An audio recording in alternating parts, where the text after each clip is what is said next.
we will talk about the joys and struggles of teaching. Okay.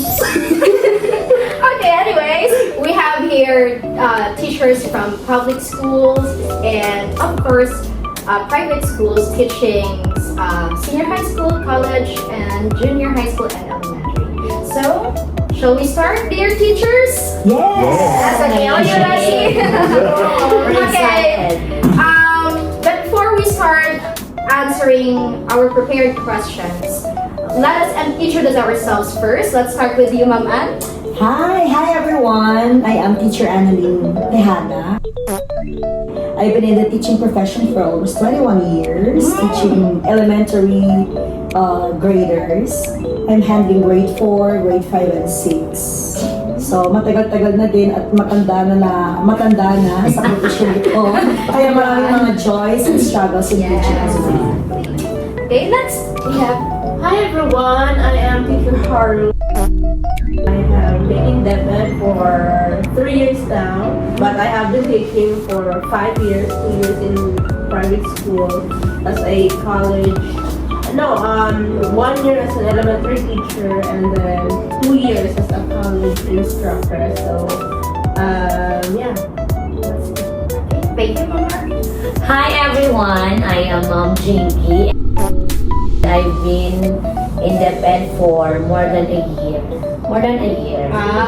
Still young. Bago pa lang, parang fresh pa lang ang experience, pero ang stress. Okay, next we have. So, hi everyone, I am teacher Shane. Been teaching for 3 years now at St. Alexius College. So, I'm teaching college students. So, that's it. Okay, and by the way, my name is Bang Hazel. I am teaching for 7 years now under DepEd, and I have also enjoyed the struggles and joys of teaching. And then last we have. I am Sir Chris and teaching for 3 years at STI College, Tacorong, and I'm also handling college students and senior high school students. Okay, there we go. Okay, now you've met each and every one of us. So we have here questions. I don't know if you can see. Okay, we have here papers with questions. And okay, the plan is we will pick one question at a time and we will try to answer these questions. And most of these questions are commonly asked questions to teachers. Yes. Okay, shall we start? Who will pick the first piece of paper? Okay, I will be the one to pick the first question. Okay, go on. Who is your biggest support system in this profession? Honestly, my biggest support system is my family. I agree with that. They're the reason why I stayed in DepEd for 21 years. And, yeah, sila yung kaagapay ko, sila yung katuwang ko, in doing visual materials as well. And of course, hatid sundo, ganun, at mga bata. So, family. Yes, of course. Ikaw, ma'am, sino? Same, family. Kasi, walang iba pang sasaya sa feeling na your family is supporting you throughout your journey. Of course, may mga times na nadadown ka kasi teaching is very, exhausting, tiring, alam mo yon. Pero when you go home and then you see your family asking you how's your day, at saka laban lang. Yun lang yung laging sinasabi ng family, they support us emotionally and mentally. Kaya may kasabihan tayo na saan ka ba bumabangon araw-araw? Para kanina ka bumaba. Yes, exactly. How about you, Shane? Ako naman, siguro when I hear that question, aside from my family, siguro I would also say that my student. So I consider them as one of my support system. Why? Kasi just imagine, while you are teaching, then you see the smiling faces, no, sa kanilang mga mukha. Parang, of course, as a teacher, masasabi mo na that's one reason kung bakit masasabi natin na they are one of our support system. And of course, kung wala sila, hindi tayo, wala tayo sa film. Correct. That's very true. How about you, sir? I think aside from family and students, I would say the church. Correct. I would say the church because sila din yung parang foundation na maging stable ka spiritually, physically, mentally. Oh, sila din yung ating mga prayer warriors. Yes. Why we keep on going. We keep going, magturo. No? Sila yung ating sinasabi natin. Without their prayer support, wala. Palagi tayong pagod. So, salamat sa church people. Yes. For providing spiritual strength. Yes. How about Ma'am Har? Okay, mine of course, mainly family, having kids. And, pero yung pinaka-support system ko talaga is yung husband ko because he does everything for me. Hindi ko yung ginagawa ko na lang sa bahay, humingi ako na lang. Wow, prinsesa. Not super coding it, but he does everything pag siya ang gumagawa ng mga mag-prepare ng mga material. So, that's why I'd say aside from yung church and students and the immediate family, yung husband talaga yung pinaka parang stronghold. Kaya mga anak ka ng marami, mama. Yun. So that's why I would say I always thank God for bringing such a wonderful person to my life. So, shout out mo sa husband. Yes. Church, family, how about yung mga Hazel? Okay, aside from family, of course, number one really is family. But aside from family, I don't have a husband yet, nor a boyfriend. So one of my biggest support system really are my friends. Okay, there are a lot of times that I feel exhausted and sometimes I get really, really mad with my students. My balancers are my friends. They just tell me that just don't stress everything. Just be cool. Yes, that's me. So speaking of boyfriend, kailan? In God's time. Okay, anyways. Now let's take another piece of paper. Ako na ba?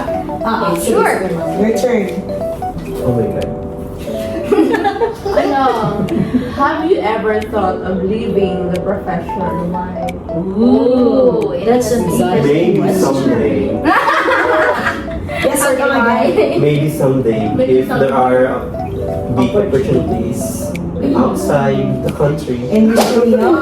Yeah. Still have a chance. No. Very good. Leaving a profession to go abroad or wanna stay here in the Philippines? To go abroad. Oh, okay. Ako siguro wala ng balak, sir. I have no choice anymore to go abroad. With this age, mamamatay na lang ako sa DepEd siguro. Naman. Mamamatay na lang ng sana. Ano na lang, hanggang retirement na lang. Siguro mga bata na. Pero siguro, nung bata pa, nakapag-isip din ako, I'm leaving this profession. Kasi this is not my choice. First choice. Oo, kasi gusto ko mag-artista. Ooh! Mom, it's your time. It's your time to shine. Gusto ko mag-artista. Ano lang, simple lang na brief lang na intro. Kasi when I was in elementary, mahilig ako sa mga monologue, dialogue, gano'n. Classic critics, performer ba on stage. So sabi ko sa tatay ko, ayoko magiging teacher. Kasi they're both teachers. At nakita ko yung struggles and joy also in their teaching profession. Ang hirap. No, ang gawain sa school, dinadala sa bahay. So parang ayoko ng gano'n. Because her father is a renowned teacher doon sa supervisor siya. Yeah. So nakita ko ang span ng work, gabi na umuwi, siguro dahil yung sa posisyon niya. So sabi ko, I don't want to be a teacher. Gusto ko mag-artista. O, diba? Na, Yung awit, ano yun? Teacher, ayoko nang mag-student. Mag-student. Oo, kasi gusto niya ng Oo. artista. Siyempre, But sa for batang your isip, teacher, ma'am. Oo, sa batang isip. Sabi ng tatay ko, hindi mag-teacher ka. Kasi pag teacher ka, artista ka din. Wow! Oh, kaya ngayon, may artista siyang anak, may teacher pa. Kasi every time pupunta ka sa lugar and then may estudyante ka, parang, uy, sama! Diba? Yes. Parang nagiging famous ka na rin. Yeah. Oh, nagiging famous. And also, talagang nag-a-acting ka inside the classroom. Yeah. Tama, ma'am. Yeah. Especially elementary school. Especially in elementary school. And also emotionally, kahit na stress ka, pero you have to act like you're okay. Yes. At na problema, maiiwan sa bahay, kailangan okay ka in front of the pupils. So yun, maybe a profession, have you ever thought of that one, G? Ako naman. Kasi before ako nag-apply ng DepEd, I applied for abroad, Thailand. So, nakaabot ako ng initial interview, but unfortunately, hanggang dun lang. So, sabi ko, kung makukuha ako sa Thailand, hindi na ako mag-a-apply ng DepEd. Okay. Pero may ibang plan, so hindi ako natanggap sa Thailand. And then I tried applying for DepEd, and in God's grace na nakuha. And pero ngayon parang napapressure ako kasi marami akong kakilala na Nandoon. they are talking about resigning kasi hanap ng mas magandang opportunity. And I also may kakilala ako na nasa Australia na siya, nasa US, I mean. Alam mo yon, parang nati-trigger ka doon sa sinasabi nila na ang monthly 150, ganyan, 180. Pero as of now, parang wala pa naman akong balak iwan ang profession na to kasi parang natutunan ko na rin siyang mahalin. Wow. Kahit sobrang hirap, wala tayong choice kasi nanumpa tayo sa trabahong ito. So parang ngayon, parang wala pa, baka in the near future. Baka after ng 5 years, kasi nag-advance ng 5 years. Nag-advance na tayo ng 5 years na payment. So, kailangan ko ng bayaran. So, kailangan mo ng mabayaran After 5 bago. years. Oo, Yes. after 5 years. So, Yun. Okay. Ako naman, I don't really have a specific answer for that question, but as of now, parang I don't see myself leaving the teaching profession. Siguro hindi ko pa yung na-experience yung sinasabi kanina ni Ma'am Annalyn na yung mga hirap, like that, siguro yung ma-stress na mga paperworks, like that. So, my answer for that question is hindi pa. As of now, siguro. Kasi I enjoy what I do. I love what I do. So, the answer is, yun na. Parang Hindi ko wala. pa nakikita. Yes, I agree with Ma'am Shell. That means though, you have a very healthy or Relationship. workplace. Siguro that's one rin. Even though na, sabihin natin, no, if mapapansin nyo sa classroom, hindi naman ako masyadong pala top, right? But in our workplace, hindi naman kasi siya yung sinasabi ng toxic. Right? Siguro one factor rin yun ako bakit ayaw. Para mag-stay ka, di ba? The environment. Yeah, a healthy workplace gives you peace of mind. So that's one. How about you, Ma'am Hazel? As of now, actually, to be honest, I am, parang binibigyan ko siya ng thought, actually. But not really leaving the teaching profession, but leaving the country. Or maybe the country. Considering that I'm not too old and not too young. And then I don't have a husband yet or a boyfriend or parang yung kung if in Bisaya kabilinggan. I still don't have that. So I think I am thinking that I'll be missing a huge opportunity in life if I will not look for a greener pasture like that. But I am still caught between the decision of not going and going outside the country because I love the profession. And I have students that parang naging close na, yes. And you keep thinking that maybe I'll go later if they'll be graduating now or going to next grade level. But another year comes and meron na namang mga students that you'll be close to them. Yeah. So, parang cycle. So that's why I am thinking na, I don't know, maybe I'm prepared or maybe I'm not yet prepared. So the answer is still, I'm doubting whatever the decision.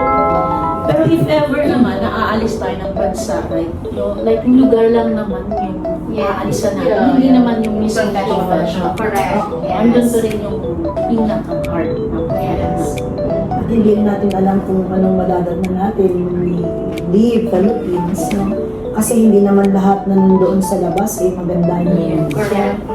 Because you think, as a teacher, parang feeling mo, wherever you go, hindi naman mabago na teacher ka talaga. I mean, like, the profession teaching will always be with you. It will always be you. Yes, exactly. Katulad sa akin, makikita mo na yung mga estudyante mo na kapag tapos ng pag-aaral, then maganda ng kanilang status, Yeah. magandang posisyon sa buhay. Yun, parang reward as a teacher. Right, felt proud. Yeah, you're proud of sabihin mo na, ay, nagiging part ako ng buhay. Yes. Diba? Nagiging part ka ng buhay. But in abroad, you will not, I think you'll not Experience. experience that. Kasi after din yung syempre ibang nila, lagi nila, diba? After that, hindi niya mabalik siya, teacher, I'm already an engineer, I'm already a doctor. Unlike sa Philippines. And the teacher, the students here, very appreciative. Kahit saan man sila dalhin, parang hindi nila nakakalimutan yung mga naging teachers nila. Correct. Tapos siguro lang kung isipin natin yung salary, no, yung salary na yung difference ng salary we are receiving. Siguro it's a May gap matter of talaga. how we spend. Diba? Siyempre, kung ganyan lang kaliit yung sahod mo, bakit ka mag-spend over your sahod? Diba? Live by your means. Yun. Live within your Within your means, rather. Tama yun. So, ayun. No? Dito lang muna tayo.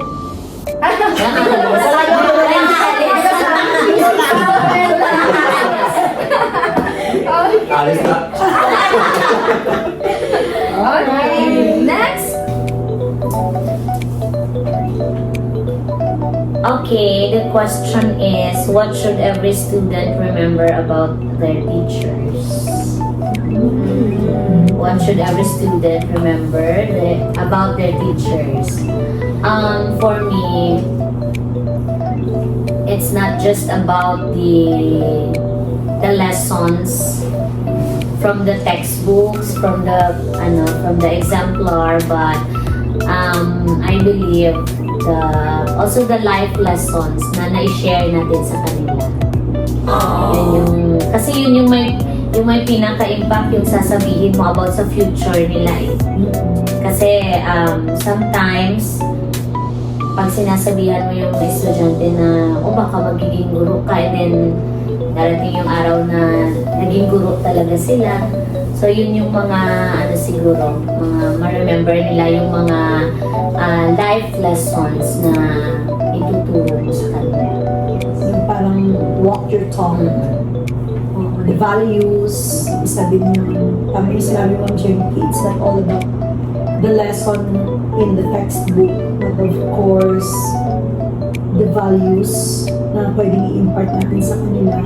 And aside from that, being a teacher kasi parang walking Bible tayo. We live by on what we say. Kailangan isabuhay talaga natin kung ano yung ginagawa natin. Not just only by talking, you do this, you do that. Pero tayo mismo ba magiging modelo? Kaya kung minsan kung tatanungin yung mga bata na sino yung favorite teacher mo, diba? Mame-mention yung name, it's because may nakita sila sa inyo, sa atin, o sa iyo, o di kaya sa kanila na hindi nila nakikita sa iba. So, yun.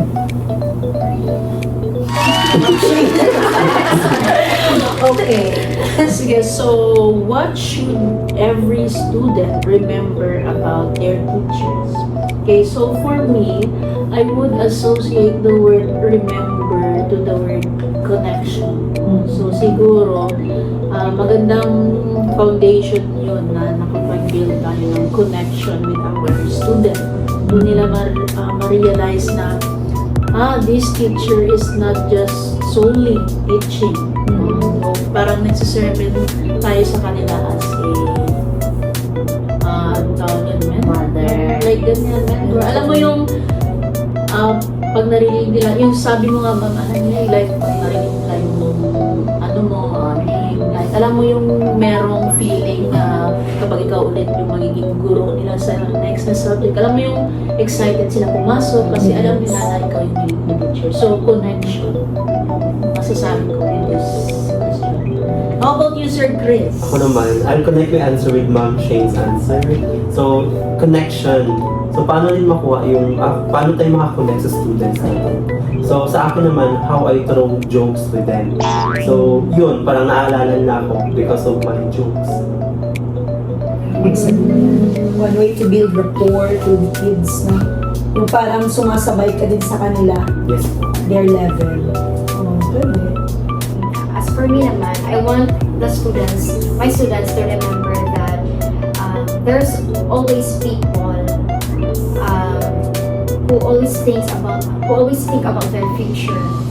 That most especially as teachers, because sometimes we became their nemesis, the antagonist of their story.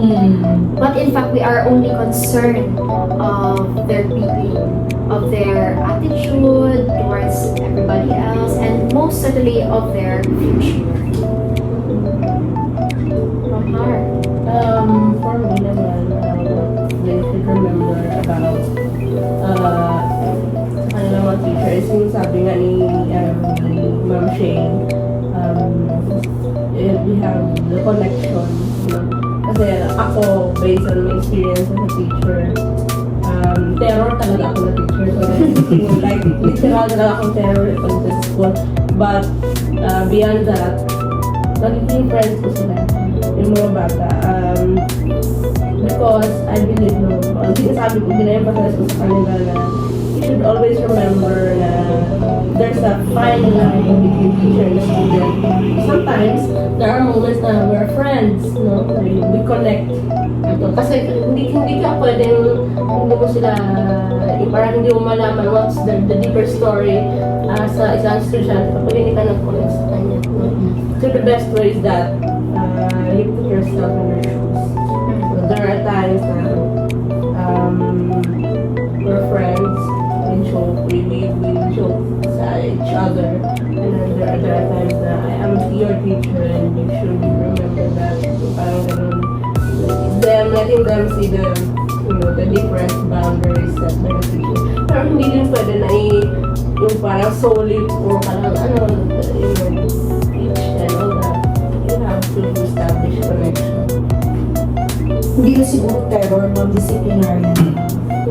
Siguro, no? That's Disciplinarian kasi Parang negative word kasi yung terror. disciplinarian ako at the very first day of the class, kailangan naka-build na ako ng discipline sa Oh, kanila. that's really Then after that, makuha mo na yung training nila, then do the reward, do the Yes. punishment, parang ganun. Kaya mamahilig ako magbigay. Kumbaga ma'am, sa kanila terror ang term, pero sa Oo, atin parang terror. disciplinary action lang. Mahilig ako, sir, magbigay ng mga gifts sa mga bata, rewards, sino yung the best na, sino yung most helpful na kid. Yun, nagbibigay ng gifts. So one way, ma-remember nila na nagiging helpful sila during nagiging teacher nila ako. Okay. So now let's move on. Proceed to the next question. Okay. So, 1, 2, 3, 4, 5. 5 questions to go. Oh my God. Oh my God! Pero parang I'm hungry again. Hungry again. Foodcast na na ito. What's that? Candidate number 1. Are you ready? Are you ready? Your 30 seconds. Sige. Okay. Is teaching easy? Oh. Oh, Is it easy? Is it? Okay, so I'll start. Of course, kaya ako ba lang nakapag- Yeah, go. Sige, so the question is teaching easy? Is it? Parang natatawa na lang tayo lahat sa SPGs. Sige. So to answer this question, for me, it varies siguro depending on the type of learner that you're teaching. Kasi merong mga learner na, alam mo yung mabilis matuto, merong mga learner na medyo, bang term na dapat natin sabihin dyan, parang yung medyo negative. Alam mo yung merong mabilis, meron man yung, alam mo yung parang need nila ng guidance. Sa Yes. Need na- tinatawag natin yung mga potential. Yes. Potential learners. That includes mga non-readers, struggling readers. Tinawag lang natin silang potential. O yun. Depende on the Potential learners. learners. So, siguro, Yeah. Me too. so, yun nga, siguro nag-vary siya dun sa students na hinahawakan mo. Siguro, hindi naman natin siya pwedeng sabihin na easy kasi pag sabihin natin easy, that's a very profound word, right? Malalim siya. So, for me, nasa iyo yan as a teacher kung gagamitin mo ba yung word na easy, kung paano ka mag-deliver or you will come up with another word, right? Kasi easy, the word easy is like, hindi natin alam. Ano yung easy na yun? Ano yung easy na yun? How easy is easy? How easy is easy, right? Okay. Yes, I agree with Ma'am Shane. Teaching may be easy at times and maybe difficult at times, depending on the day or even the people that we deal with. And because teaching is not only about our learners, right? It's a lot of things. We do paperwork, we deal with other people like our co-teachers. Yes, even We deal with the parents. Yes, the parents. Yes, and other stakeholders. Teaching is a very, very broad kind of profession, and we have a lot of responsibilities. There are times that it is indeed easy. So what else can you say? Ako naman, I will change the term. Do you agree?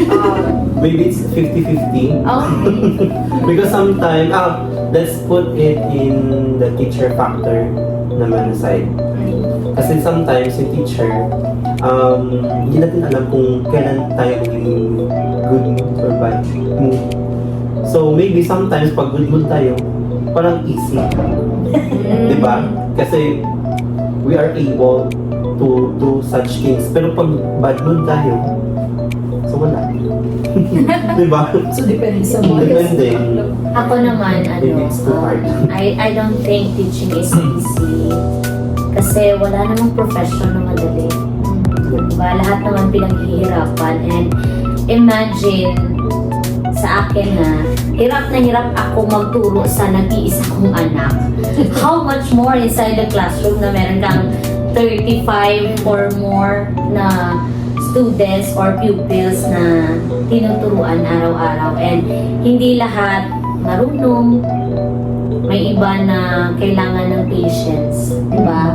Parang nakakaano siya, minsan nakaka-drain kasi kahit ulitin mo araw-araw yung tinuturo mo, hindi pa rin mag-gets eh. Parang, yun nga, parang hindi talaga siya madali. In that sense. Ako na. Is it easy? For me, no, parang directly sabihin ko na it's not easy. Because every day you have to give yourself to the students for them to learn, for them to have a better future which you are not certain about. So, ganon, you have to give yourself to the student, you have to give yourself to your co-workers na minsan mas difficult pang i-handle sa Students. I'm sorry Yes, to yes. say I agree with to that. mention that. Kasi minsan, yung mga masakit sa ulo, yung mga baka ito saan siya. Sorry. But, Hindi na lang tayo Hindi ako pakikat yun ha. Ikat ko, but then, isali ko pa yun. Ikat lang. Ikat mo. Pero isali ko gapon. Ano daw? Ano daw? Tama, di ba? But yun, in its entirety, it's never easy. But every day we keep going, we endure because we love the students, because this is the profession we chose. And yun, this is who we are. And it will never change. Saka as we all know that teaching is a lifelong learning. Every day we adjust, every day we learn. Also, as we teach, we learn. Yes. We learn, we understand, we adjust, especially as a teacher in elementary school. Dealing with kids, mahirap.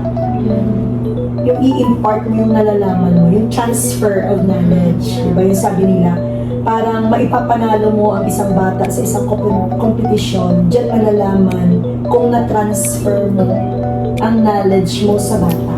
So, it's not easy to be a teacher. Kasi sa elementary, dyan yung foundation. Yeah. Foundation talaga siya. So, ang hirap. Parang kung ano yung natutunan nila nung elementary, yan na yung dadalhin nila hanggang high school, hanggang college. Yes. Kaya may isang author din ako nabasa na sabi niya, a teacher must possess a dozen of personalities. Kailangan magiging doctor, kailangan magiging empleyado sa DPWH, DOH, lahat na yata ng department nandoon na sa isang teacher. Government agencies. Yes, ma'am. So, mahirap yung magiging teacher. Pero, talagang tama nga, yung noble profession. Diba? So, congratulations! Because we are teachers. Dahil teachers tayo. Congratulations for choosing teaching. Yeah. Ako po. Okay, let's go to the next question. God. Medyo mataas, sure lang. Okay, why is one classroom What is one classroom moment that reminded you, this is why I teach? Okay. What moment? For me, when there are times, especially when there are students who would tell me, Ma'am, yung lesson natin dati, lumabas sa klase namin ngayon. Ha? Yes. That, yun na mga moments, yung feeling ko na very fulfilling. Na parang, I did my job well. So, yun. That's for me. How about you?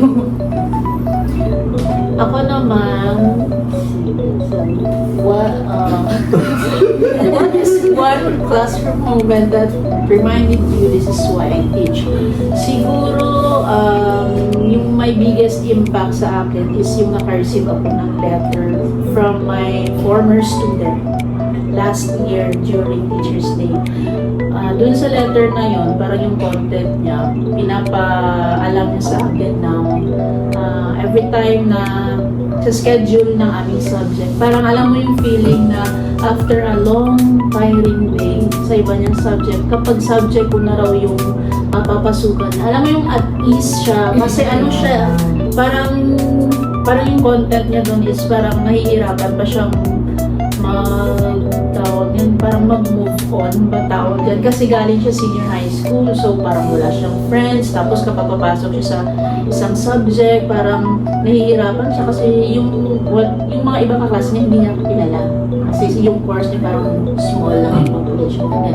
So doon mo masabi na parang hala talaga, parang ma-amaze ka na may mga estudyante pala talagang ganyan yung ma-feel sa'yo. No? Another one is, meron akong mga students na, for example, Ma'am, nakaka-receive ako ng comment na, Ma'am, thank you for making this topic simple. Kasi yung meron mga topics sa book round nila na medyo complex kung basahin, tapos pag i-present ko na daw sa classroom, parang mas easy and parang mas madali na lang maintindihan. So parang siguro yun yung reminder sa akin kung ba't ako nagtuturo. Parang hindi lang ako nag-i-impart ng knowledge, parang mas nakaka-ano rin ako sa inspire. How about you, ma'am?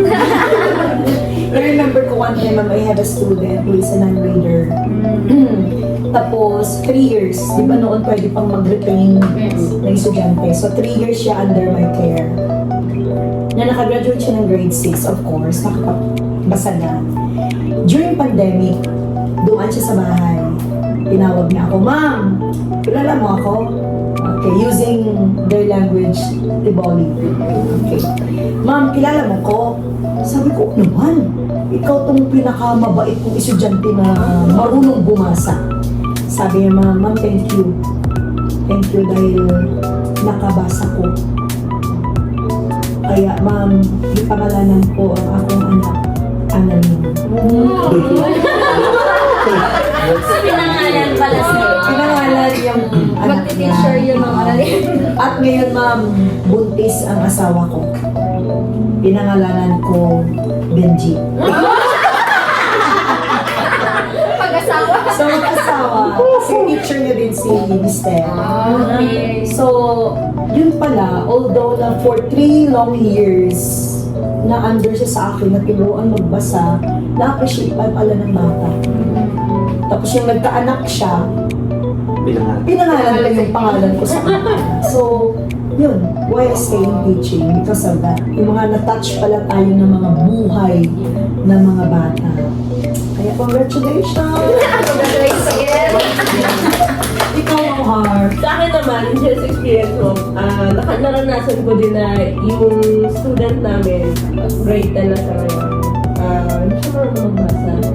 So, nung nag-summer program, yung NLC na naman niya, doon namin siya gipupusan. So, ngayon, nung Teacher's Day, nag-send siya, ay nagpadala siya sa akin ng card. Dear Teacher Haro, salamat sa pagturo mo sa akin magbasa. Si Lord na ang bahala sa iyo.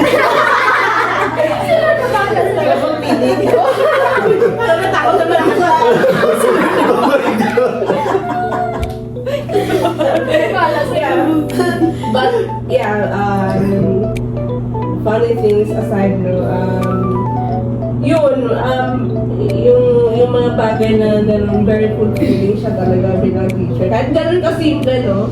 And also, because yung grade ko talaga sa school, yung exposure talaga ng mga estudyante, yung kasi meron ako mga estudyante doon na very extreme yung anxiety nila. So, pag tinawag mo sa recitation, automatic lang nag-share sila.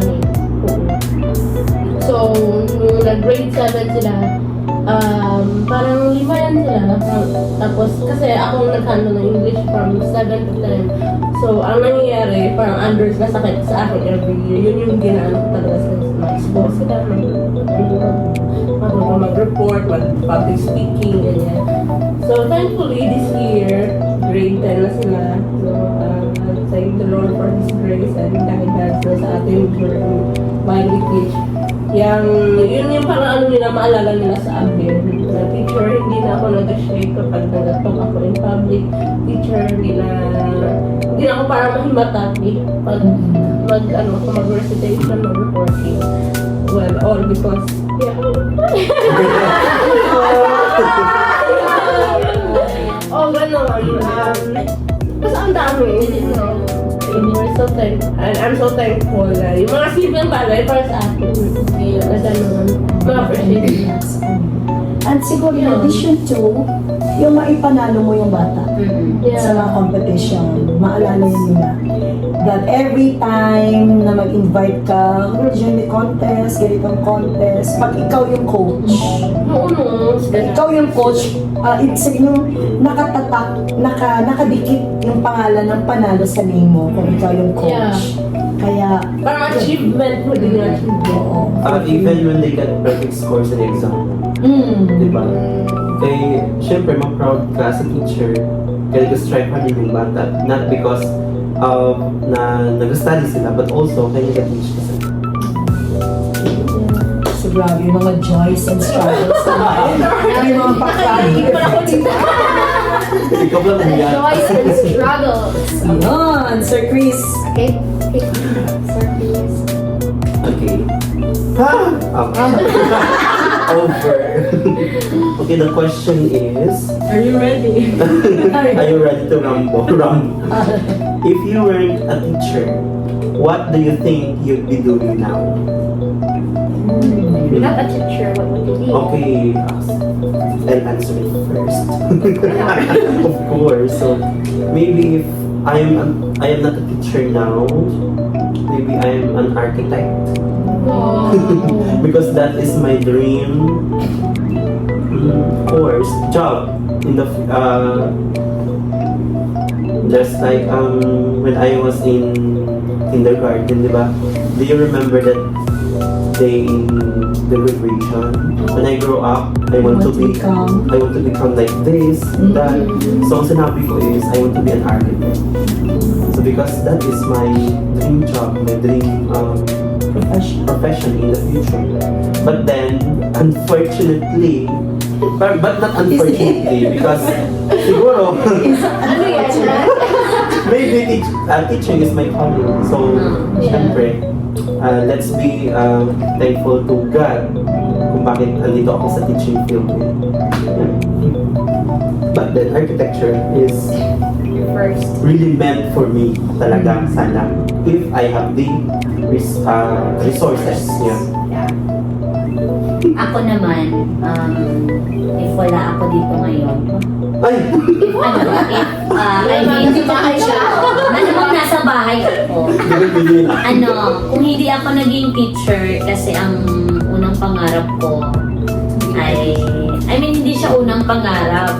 Parang as I grow older, parang doon na lang ako na parang gusto kong maging ganyan. Kasi mahilig ako manood ng Eyewitness. And idol ko talaga si Cara David. Kaya nga, gusto ko sanang maging news anchor, ganyan. So, nagkaroon ng opportunity to study, opportunity na makapag-aral ng AB Communication. Pero MSU Marawi, kasi 4-piece kami, so pwede akong scholar. Kasi pumasa ako ng MSU Jensen, so pwede daw yung gamitin doon noong 2015. Pero hindi ako natuloy kasi sabi ng papa ko mag-teacher na nung ako. Mag-teacher daw ako. Kaya, ayun, sana kung tinuloy ko, baka nasa brigada ako ngayon. Or nasa Bobo Radio. Ngayon, hindi ako nasa brigada, pero may possibility na ako yung mag-brigada. Okay. Yun lang. Okay lang yung mag-brigada. I worked in the XOM dati nung college ako kasi gusto ko mag-DJ. Yung hindi pa sira ang boses na. Bakit sila ba yung boses mo? Pause ka na Next ngayon. fourth year college. Yung my last performance on stage na kumanta. Then, pagbaba ko ng stage, uminom ng malamig na soft drinks. So, nasira yung voice box. Kaya hindi na ako masyado makakanta. So yun, nag-DJ, then nag-anchor. So siguro yun ma'am, doon na 40, yung parang reporter din. Di ba gusto ko mag-artista lani? Oo, tapos sabi ko sa nanay ko, gusto ko mag-aral, magkuha ng kurso na AD Mass Communication. So yun, ninyada mag-public speaking. Kaya teacher, public speaker pa rin. Artista pa rin. Yes. Kaya din carpentry. Pero ngayon naman nag-MC, nag-host na ganyan. Para lang ma-fulfill ko yung parang dream ko na Mag-deal ko yung mo. Yun na lang yung way. Sige. Ako naman, when I was in high school at the college, my dream actually is to be an agriculturist because they say may pera sa agrikultura. But my mother don't want me to be one because hindi na ako magaling sa math. So, sabi niya, mag-teacher. Sa agriculture. Yes. Abuno ko. Yes! Yes! Income And expenses. the plan actually is agricultural engineering. Kaya there is And math. Kasi engineering. Yes. And then, my mother don't want me to do that again. So she said na mag-teacher na lang because we are a family of teachers aside my father. All of my aunties and even my father graduated in education as majoring in education.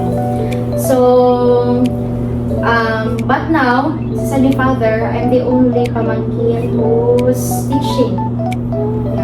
The other pamangkins are lawyers, doctors, and then while I was growing up, and now and in the profession, actually, I realized, actually, I told myself was na paano kung amalis na lang ako sa teaching at parang i-pursue yung mag-MC, mag-hosting. Kasi parang na-inlove ako for mga 2 years sa hosting. So, pera kasi din sa hosting. And then, parang nawala yung passion. So, balik na lang tayo sa teaching. So, ayun, kasi hindi na tuloy sa agriculture, hindi na tuloy sa MC, balik na lang tayo sa teaching. So, ayun. Sino pa? Ako pa pala. Ako. Nalito ko pala si Ma'am Shane. Andun si Ma'am Shane. Ma'am Shane? Ako naman, if I work in the teaching profession, siguro I will see myself working in the medical profession. Like a doctor, ganyan. Always yung bilog. Let's say, Lives. Kasi back then, parang gusto ko ako yung maging first na doctor sa aming family. Kasi parang kung kaila ma'am, more on like, mga lawyers, and sa amin, parang alam mo yung parang wala pang ganun. Kasi yung sister ko, tourism, pero doon siya sa DAE. Yung sister ko, ganun din, same course kami. Siguro one factor kung bakit hindi ko siya na-pursue is ganun na rin. Same with kay Sir Chris. Lack of resources. Kasi dun sa previous school ko is medyo mahal siya na course. So parang hindi din siya So yeah. Ayun, sa mga anak na lang natin. Doctor. sa inyong mga anak. Sa mga Sa anak. inyong mga anak. Sa mga anak. Sa ito. Sa anak. Sa mga anak. Okay. Kas- Kay baby journalism na lang. Or, Ikaw na ba? Feeling ko kung if I were not in teaching profession, full dapper ako. Hold up! Grabe. Ibigay mo wallet mo. Yeah, but if I were always sensible. Trip! if I were not teaching, I would be a chef. Kasi gusto ko yung nasa cruise ship ako, tapos nagano yung... Pero ang tanong, marunong ka ba magluto? Yun niya. I can eat, but I can cook. That's the point. That's why I'm here today. Wow! Yeah, pero yun nga, kasi no, lack of resources talaga. Yun talaga yung struggle namin. Baka hindi kayo kasali ko. Yung struggle ko. But anyway, teaching naman, hindi naman siya na profession. It's a noble profession. Yeah. So, yeah, yan. Another congratulations. Anyways, yung mga dreams natin, parang nakaka-apply din naman natin sa teaching. Yeah. Diba? Nagiging cook tayo, nagiging Doctor, Artist, diba? Artist, yes. architect. And madalas nagiging host. Yeah. So, kaya nga, we possess different personalities. Master of all trades. One last question. Yay! One last question. Yay. What made you decide to become a teacher? Oh, very thank God. Decide. Decide yan. Decide. Okay, what made you decide to Decide. become a Can teacher? I answer it first? Go! What made me decide? Decide. I was I saying. said What makes me decide to become a Tulog teacher? kasi si ano. Maybe in the first place because we don't have money. That's why I took the exam, the entrance exam. And then when I passed the exam, so I don't have a choice but to continue. Diba? And then one reason is I am the first teacher. In the family. Yes, in the family. Because of that exam. Because of that exam. Ako naman, what made me decide? Hindi naman ako ang nag-decide. Parang it's fulfill. Parang pinulfill ko lang yung yung dream ng father ko. Same Kasi tayo, ma'am. gusto niya maging teacher ako. Kasi nga, back then, di ba, teacher are respectable individuals. Parang, pag parang teacher ka, parang ang taas ng tingin I regret sa'yo, di ba? Kaya parang sinabi ko na lang na kung kakayanin ko, baka para sa akin to. So far, kinaya naman. So, para talaga sa'yo. Parang hindi na siya fulfillment lang ng dream ng father ko, pero parang I see it now as parang ito talaga yung calling ko.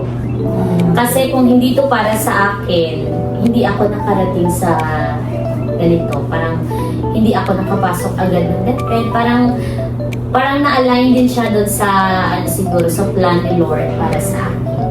So yun, kahit hindi ko desisyon ng father ko, pero wala naman akong regret. Ako naman, I would change the word decision into the word choice. Kasi when we use the word decision, parang magiging like second option na lang, right? But for me, like decision ko maging teacher. So, no, it's my choice to be a teacher kasi decision and choice is a different word, right? So for me, that's my choice. Parang walang nag-dictate sa akin na, uy, mag-teacher ka, ganyan. So parang it's my choice. I want to be a teacher. I love teaching. So, Sana all. Sana all. As for me, we're same case with Mom Jinky. It's my mother who pushed me to study education. Because, kaya ni sinabi ko kanina, she wants me to be a teacher because of the word noble. Teaching is a noble profession now. Ayun. So, parang siguro, parang nasa ability na rin siguro na maging teacher. Kaya, go with the flow. Di ba sinabi ko na kanina na gusto ng ng yes, parents sa genetics. Sa dyan Kasi ang tatay is a teacher, ang nanay is a teacher. Pero sa side ng nanay ko, ako lang ang teacher. Okay, ako lang ang teacher. Kaya kung may mga reunions, ako yung masusunod. Oh. Because you are Sumusunod sila Kasi lahat ikaw sa yung akin. teacher. Kasi ako yung teacher. May Ako yung command. host, ako yung mag-initiate ng mga palaro. Ako lahat. Kaya sila, kaya ko na to. susunod sila. Kahit because I'm a teacher. kahit mga doctor pa yan sila, mga colonel at saka mga major pa yan sila. Susunod. Si teacher ang nasusunod. Si teacher ang susunod. Sa teacher ang batas. Pero, sa mga anak ko, ayaw nila maging teacher. Kaya in mind sila with medical. Pero happy to be a teacher. Kasi hindi ako mag-stay for 21 years kung I don't love teaching. Kaya yun, happy. Congratulations. Congratulations. Congratulations. Alright! Ay, Uy, ako pa! go! But yet again, I have another story. When I was in elementary, grade 5 ako noon, gusto ko talaga mag-nurse. Kanina siya. Pero kanina ako, Ano ba talaga wala? Ngayon, when nurse. I was in elementary, grade 5 daw ako. Sige, sige. Gusto ko maging teacher. So, yung grade 5, one day, doon kami sa table ng teacher namin. Sabi niya, ano pangarap mo in the future? Sabi ko, gusto ko maging nurse. Sabi niya, alam mo ba, na kapag nurse ka, bago ka mag-graduate, nakutulog ka sa isang room at merong patay doon, sa loob daw. Bakit? Naka-on pa yung ilaw? Hindi naka-on yung ilaw. Doon na sa isang room na yun, one night. Sinabi ng teacher niya. Oo. One night. Tapos, yun, matutulog ka doon. Andiyan na sa tabi mo yung patay na body. Sinong teacher yun? Patay na siya. Sinong teacher yun? So, I for you, maging teacher ka na lang. So, here I am now. Parang yun yung way niya para maingganyo ka sa pagiging teacher. Parang tinakot ka maging nurse, Yeah. ah. Kahit ako din Nakakapag naman maging yung nurse para matulog. maging teacher ako. But anyway, yun, putting that story aside, kasi yun, yung family namin, aside sa lack of resources, yun nga, they hold teachers with the highest regards in, back then. Actually, kahit hanggang ngayon, pero hindi naman masyadong ano sa mga estudyant, I mean, mga kids, mga millennials na yun. Tapos, because I come from a family who does not have much, yun nga, so, to be a teacher na lang, yun yung parang pinakamalaking milestone para ma-pull out mo yung family mo from where they are. From the place na sobrang hirap na you can not sugarcoat yung sobrang hirap talaga ng buhay na parang halos hindi kayo makakain ng 3 beses sa isang araw. So, yung experience ko when I was in my childhood, no, parang it pushed me so much to become somebody na kahit na hindi ako pumasok ng sobrang libo-libo or hanggang hundreds of thousands, I will be someone na, you know, who is able to provide for the family. Every breadwinner knows, no? Yun, it pushes me. Yung pagiging teacher, yung parang, it was parang a ladder away out of the dark place you were once in the past. Yun. Kaya medyo may mga emotional story. So, yun na. That ends. Okay, that ends. That ends. Pero diba, despite all the struggles, meron talagang joy. Kasi napapasaya tayo ng ating profession. Most especially kapag na-appreciate tayo ng ating mga students, ng mga pupils. Pupils and parents as well. Parents. Parang malaking bagay yung nag-chat sa yung parents na, Mom, thank you for, teaching, sa pag-alaga sa bata, pag nasa school. Parang nakakagaan ng damdamin. Yung word na thank you. Iba talaga. Alright. So, That ends. Thank you so much for watching. I hope you guys learn from us, from our experiences. So, wag kayong matakot maging guro kasi masaya maging guro. ang daming benepisyo ng magiging guro. Malapit na ang May 15. Yun ang motivation. Can't relate. Ay! Wala, sorry! Anyways, that's it. Thank you so much for listening, everybody. God bless you all. God bless you. And we are The